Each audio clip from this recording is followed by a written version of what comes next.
how to use a cordless drill. First, wear some eye protection. And then next, make sure your battery is fully charged and install it, but making sure your finger is off of the trigger. Now, if you see this button right here, when it's in the center on the Black & Decker, it's locked.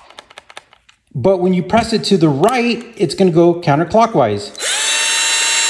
And what I mean by right, this is sticking out on the right. And then when we push it all the way to the left, it's going clockwise. Now, when you see these numbers right here, this is actually like the strength of the drill.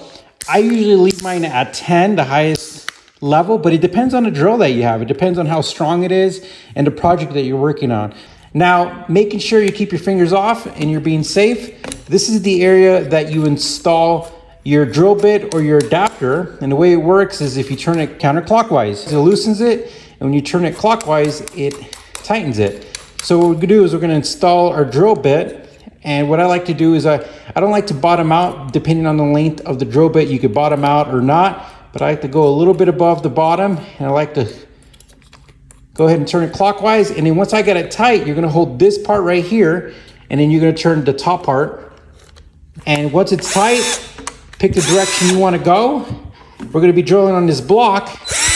We're in the right direction. So what you wanna do is when you wanna put the drill there, you wanna be at a perfect angle. You don't wanna be sideways or crooked. And then you're gonna put a tiny bit of pressure on the top. Let's go ahead and focus.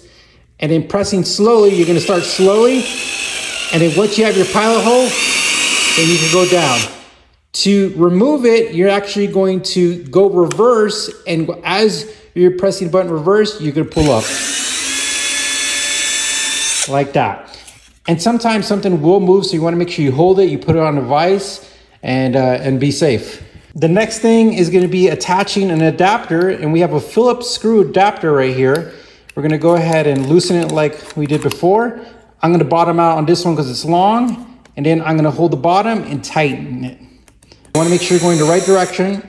When you're using a drill for a screw, you want to make sure that you line it up correctly so you don't strip it out. And you also want to balance your fingers. And what I mean by that is you want to make sure that when you start drilling that you don't get your fingers pinched between the screw and whatever you're screwing in. But you also want to use your fingers to guide the screw while you're making the pilot hole. You kind of want to help the screw, and then once it catches, then you can go fast and make sure you move your fingers. And there you go, guys. To remove a screw, position it correctly, make sure you don't strip out the screw, and make sure that this is held down as well. And you're gonna be on the counterclockwise setting. And that's it.